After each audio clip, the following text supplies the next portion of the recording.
ഒന്ന് ഫോൺ ചെയ്തോട്ടെ. ലോക്കലാ?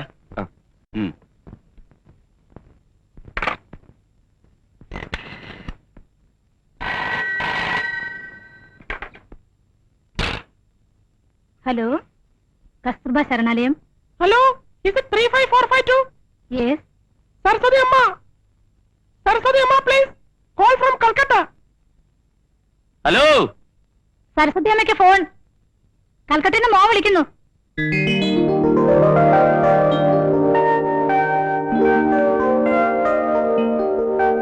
മോനെ. ആരാ? അമ്മയാണോ?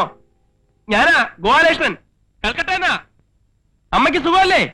സുഖമാ മോനെ. മോനെ എപ്പോഴാ ഇങ്ങോട്ട് വരുന്നത്? എന്ത് ചെയ്യാനാമേ, ലീവിന് അപ്ലൈ ചെയ്തിട്ടുണ്ട്. കിട്ടിയാൽ അടുത്ത ഫ്ലൈറ്റ് ഞാൻ എത്തും. പണം അയച്ചതൊക്കെ കിട്ടിയില്ലേ? കിട്ടി. വരുമ്പം കൽക്കട്ടയിൽ നിന്ന് അമ്മയ്ക്ക് എന്താ വാങ്ങിച്ചോണ്ട് വരേണ്ടത്? ഒന്നും വേണ്ട മോനെ, എനിക്ക് എന്റെ മോനെ ഒന്ന് കണ്ടാ മതി. വേറെ വിശേഷമൊന്നും ഇല്ലല്ലോ? ഇല്ല. സരസ്വതമേ, എനിക്കൊരു കാര്യം പറയാൻ കട്ടിയല്ലേ മോനെ. വെക്കല്ലേ, മേറ്റിന് എന്തോന്നോ പറയാനുണ്ടെന്ന്. ഹലോ. ഹലോ, മേട്ടൻ ചേച്ചിയാണോ? പിന്നെ കൽക്കട്ടയിൽ നിന്ന് പോരുമ്പോഴേ കുറച്ച് കമ്പിളി പുതുപ്പ് വാങ്ങിച്ചോണ്ട് പോരാമോ? ഹലോ ഗോപാലകൃഷ്ണ, കേക്കാമോ? ഇല്ലില്ല, കേൾക്കുന്നില്ല. കൽക്കട്ടയിൽ നിന്ന് പോരുമ്പോഴേ കമ്പിളി പുതുപ്പ് വാങ്ങിച്ചോണ്ട് പോരാൻ. ഹലോ, ഉറച്ചു പറ, കേൾക്കുന്നില്ല. കമ്പിളി പുതുപ്പ് കൽക്കട്ടയിൽ നിന്ന് പോരുമ്പോ വാങ്ങിച്ചോണ്ട് പോരാൻ. ഹലോ, കേൾക്കുന്നില്ല. കമ്പിളി പുതുപ്പ് കൽക്കട്ടയിൽ നിന്ന് പോരുമ്പോഴേ കമ്പിളി പുതുപ്പ് മേടിച്ചോണ്ട് വരാൻ. ഹലോ.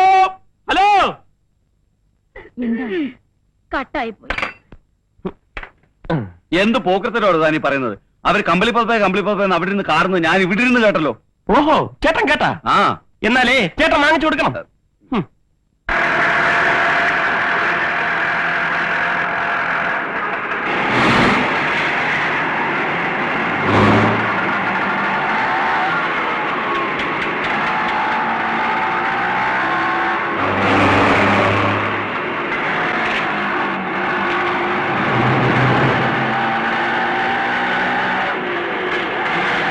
ബാലകൃഷ്ണനല്ലേ?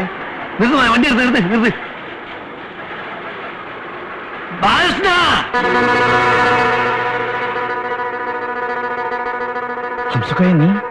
നീ ഇങ്ങനെ ഇവിടെ വന്നു? എന്നെ പിടിക്കാൻ തന്നെ ശൈത്താനെ. എത്രയായി മാസേ? 35 രൂപ. എന്തേ 35 ഒരു 350 വെച്ചുകൂടേനോ? ഒരു 10 ഉറുപ്പ്യ വരും. പറ്റുമോ? അല്ല, അവന് വെറുതെ മുങ്ങിയോ?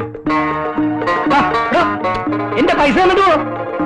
ഇതുവരെ നിന്ന മനുഷ്യനാണ്, പിന്നെ കാണാതായി. ജിന്നിന്റെ ഒന്ന് കെട്ടേണ്ടി വരും. എന്റെ പൈസ എന്നാ? ബാലകൃഷ്ണ, എവിടെ പോയി കിടക്കേണ്ടത്? ഞാൻ എവിടെ എന്റെ പൈസ തന്നോടാ പറയുന്നത്. എന്റെ പൈസ ബാലകൃഷ്ണ, ആഹാ, ഒളിച്ചിക്കല്ലേ? അങ്ങനെ മുങ്ങാൻ നോക്കണ്ടോ? ആടാ, നമുക്ക് നായിന്റെ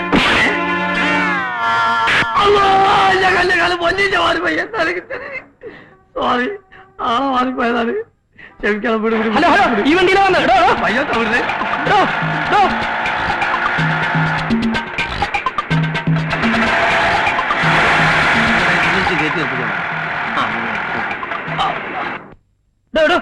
എന്റെ കാശിങ്ങി തന്നെ. ഞാനിത് അവിടെ നിന്ന് ഇവിടെ വരെ പുറകെ വരെയായിരുന്നു. തന്നോട് ആരായിരുന്നു എനിക്ക് എസ്കോർട്ട് വരാൻ? പിന്നെ ഇത് താൻ വന്ന വണ്ടിയല്ലേ? അപ്പൊ ഇതും താൻ വന്ന വണ്ടിയാ?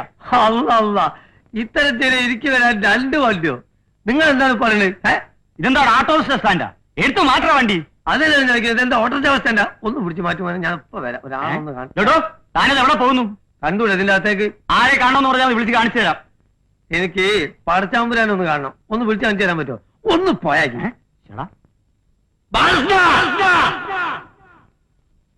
എടാ, നീ ഇതിന്റെ ഉള്ളിലല്ല, ഏത് ബഹറിന്റെ ഉള്ളിലാണെങ്കിലും അംസക്കോയ കണ്ടുപിടിക്കും. ഇറങ്ങി വാടാ തൊരപ്പാ.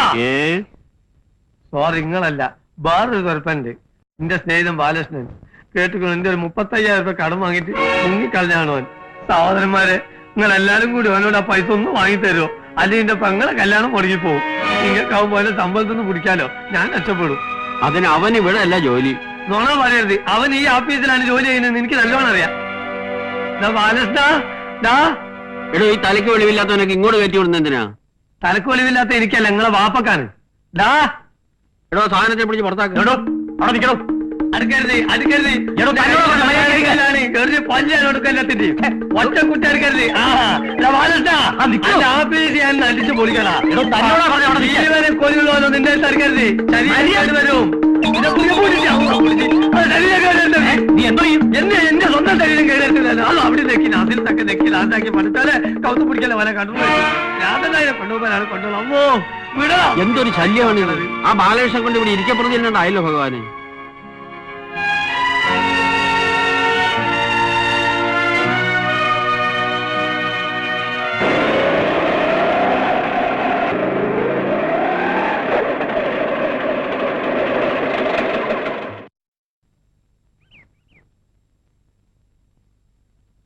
ഇങ്ങോട്ട് ഇറങ്ങി വാ ആശാനെ ധൈര്യമായിട്ട് ഇറങ്ങി വാ അവൻ ഇവിടെ തന്നെ കാണും എത്രയായി മോനെ പൈസ അതൊക്കെ ഞാൻ കൊടുത്തോളാം ഇതൊക്കെ എന്റെ ഒരു സന്തോഷമാണ്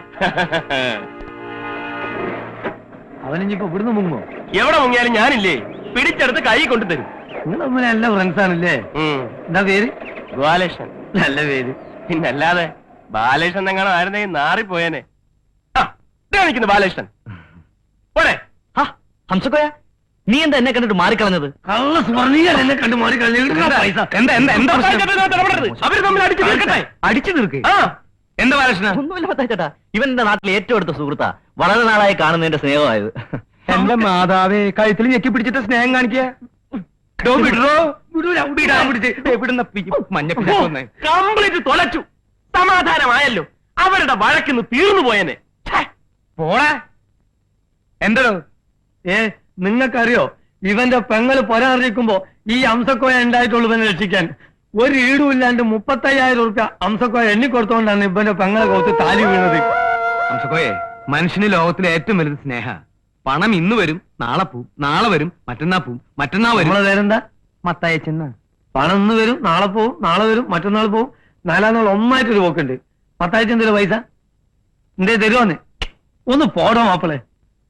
എടാ ഇനി ഒരാഴ്ചയുള്ളൂ എന്റെ നബീസുന്റെ നിക്കാഹിന്. ഞായറാഴ്ച നിക്കാഹിന് മുമ്പ് കാശ് കൊടുത്തിട്ടില്ലെങ്കിൽ ആ കല്യാണം മുടങ്ങിപ്പോകും. എനിക്ക് തരാനുള്ള പൈസ തരാണ്ടിരിക്കാനല്ല നമുക്ക് നീ ഒളിച്ചോടി പോകുന്നത്. നീ ഇവിടെ ഉണ്ടെന്ന് കേട്ടിട്ട് ഞാൻ എന്നെ തിരക്കി പോരാൻ നിൽക്കുമ്പോ എന്റെ നബീസ് എന്താ പറഞ്ഞതെന്നറിയോ? ഇക്കാക്ക എന്റെ കല്യാണം മുടങ്ങിയാലും സാരമില്ല, ബാലേട്ടനെ ബുദ്ധിമുട്ടിക്കരുതെന്നാ. അങ്ങനത്തെ ഒരു പെണ്ണിന്റെ കല്യാണം നീ ആയിട്ട് നടക്കാണ്ടിരുന്നാൽ നമുക്ക് നീ 13 ജന്മം ഗുണം പിടിക്കൂല. ഹംസക്കോയ, നീ എന്താ ഇങ്ങനെയൊക്കെ പറയുന്നേ? നബീസുന്റെ കല്യാണം നിശ്ചയ സമയത്തിന് നടത്തും. നീ വെള്ളിയാഴ്ച മുഴുവൻ പണവും ഞാൻ തരാം. നിനക്കെന്താ വിശ്വാസമില്ലേ? ഞാനല്ലേ തരാമെന്ന് പറയുന്നത്. അതാണ് എനിക്ക് വിശ്വാസമില്ലാത്തത്. വേണ്ട, മൂപ്പര് പറയട്ടെ. മൂപ്പരല്ല, മത്തായി. മത്തായി മൂപ്പര് പറയട്ടെ. എന്തായി, നിങ്ങൾ തരുമോ? അവരാരും അല്ലല്ലോ, ഞാനല്ലേ നിനക്ക് പണം തരാനുള്ളത്. ദേ, നീ വെള്ളിയാഴ്ച വരുന്നു, പണവുമായി നമ്മൾ പോകുന്നു. നബീസുന്റെ കല്യാണം നമ്മൾ രണ്ടാളും ചേർന്ന് നടത്തുന്നു. എന്താ? അല്ല, ഇത് വല്ലതും നടക്കുവോ? നടക്കും. നീ ഇപ്പൊ പോവാം.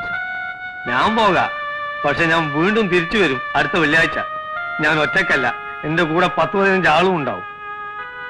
അവരെ കൊണ്ട് നിന്നെ തല്ലിക്കാനോ നിന്നോട് കാശ് വാങ്ങിക്കാനോ അല്ല ബാലകൃഷ്ണ. നീ തരാനുള്ള കാശ് തന്നിട്ടില്ലെങ്കിലും നിന്നെ ഒന്നും ചെയ്യില്ല. പക്ഷെ എന്റെ നബീസുന്റെ കല്യാണം നടന്നിട്ടില്ലെങ്കിൽ ഞാൻ ഇവിടെ കിടന്ന് മയ്യത്താവും. ആ മയ്യത്തെടുക്കാനാണ് ഞാൻ ഈ ആളുകളെ കൂട്ടിക്കൊണ്ടുവരുന്നത്.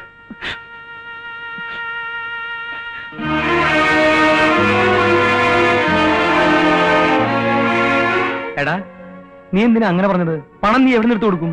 പണം കിട്ടും മത്താച്ചേട്ടാ. എവിടെന്ന് കിട്ടുമെന്നേ. എന്തെത്ര ഉറപ്പ്? എന്റെ മനസ്സ് പറയുന്നു എനിക്ക് പണം കിട്ടുമെന്നും നബീസുന്റെ കല്യാണം നടക്കുമെന്നും.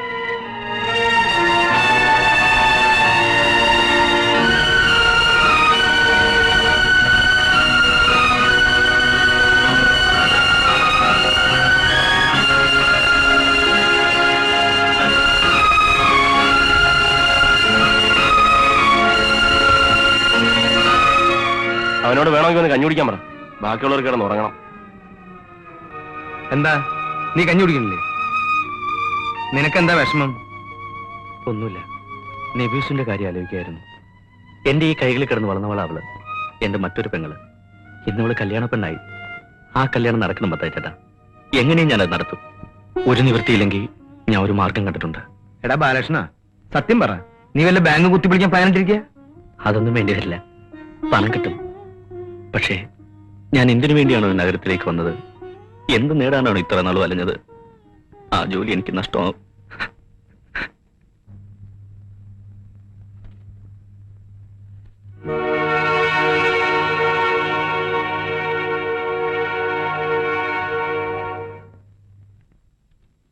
റാണി, എനിക്കൊരു കാര്യം പറയാനുണ്ടായിരുന്നു. എന്ത് കാര്യം? ഒന്ന് പുറത്തേക്ക് വരൂ, പറയാം. ഇവിടെ വെച്ച് പറഞ്ഞാൽ മതി. പ്ലീസ്, പേഴ്സണലായിട്ട് പറയണതാ. ഒന്ന് പുറത്തേക്ക് വരൂ.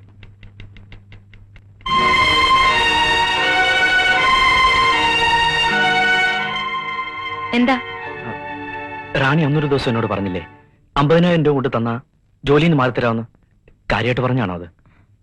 മനസ്സുണ്ടായിട്ടൊന്നുമല്ല. നിങ്ങളുടെ വാശി കണ്ടപ്പോ ചെറിയൊരു ഇഷ്ടം തോന്നിയപ്പോ ഒന്ന് തോറ്റു തരാമെന്ന് കരുതിയെന്നേ ഉള്ളൂ. 50,000 പോയിട്ട് 50 പൈസയുടെ നിലയും വിലയില്ല തുരുത്തനാ ഞാൻ. കടം കൂടിയപ്പോഴാ നാട് വിട്ടത് തന്നെ. ഒരു ജോലി കയ്യിലുണ്ടെങ്കിൽ കടക്കാരെയൊക്കെ ഒന്ന് പറഞ്ഞു നിർത്താലോ. അതിനാ ഒരു ജോലി എളുപ്പം കിട്ടാൻ വേണ്ടി ഈ ബഹളമൊക്കെ ഉണ്ടാക്കിയത്. ബഹളം ഉണ്ടാക്കാനല്ലാതെ മറ്റൊന്നും എനിക്കറിയില്ല. അതിനുള്ള കഴിവുമില്ല. ജോലി റാണി തന്നെ എടുത്തോളൂ. ആർക്കെങ്കിലും മറിച്ചു കൊടുക്കാനാണെങ്കിൽ റാണിക്ക് അതിന് സാമർഥ്യം ഉണ്ടല്ലോ. എത്ര പേപ്പർ വേണമെങ്കിലും ഞാൻ ഒപ്പിട്ട് തരാം. പകരം എനിക്കൊരു 35,000 രൂപ തരുമോ? പെങ്ങളുടെ കല്യാണത്തിന് പണ്ട് വാങ്ങിച്ചൊരു കടമുണ്ട് എനിക്ക്. അത് ഉടനെ തിരിച്ചു കൊടുത്തില്ലെങ്കിൽ ആ പെൺകുട്ടിയുടെ കല്യാണം മുടങ്ങും. സത്യമാണ് ഞാൻ ഈ പറയുന്നതൊക്കെ. വളരെ പ്രതീക്ഷയിലാണ് വന്നത്. ഇപ്പോ റാണി എന്നെ സഹായിച്ചില്ലെങ്കിൽ ഞാൻ ആകെ ബുദ്ധിമുട്ടിലാവും. പ്ലീസ്, പറ്റില്ല എന്ന് പറയരുത്, അവധിയും പറയരുത്. ഇത്രയും വലിയൊരു മണ്ടത്തരം ബാലകൃഷ്ണൻ കാണിക്കണം. അത്യാവശ്യം കൊണ്ടാ. ഈ കച്ചവടത്തിൽ റാണിക്ക് ഒരു നഷ്ടവും വരില്ല, വലിയ ലാഭം ഉണ്ടാവും. പിന്നെ റാണി ഒരു സാമർത്ഥ്യകാരി ആയതുകൊണ്ട് ഞാൻ മനസ്സറിഞ്ഞ് തോറ്റു വരിക. എത്ര പെട്ടെന്ന് അറിഞ്ഞു കഴിഞ്ഞിരിക്കുന്നു എന്റെ സാമർത്ഥ്യമൊക്കെ. ഒരു കാര്യം ചെയ്യൂ, വൈകിട്ട് വീട്ടിലേക്ക് വരൂ, അവിടെ വെച്ച് സംസാരിക്കാം. ശരി, വരാം. റാണി, വീട് എവിടെയാന്ന് പറഞ്ഞില്ലല്ലോ? മറിയ ഹോസ്പിറ്റലിന് തെക്ക് ഭാഗത്ത് 4ാമത്തെ വീട്. താങ്ക്സ്.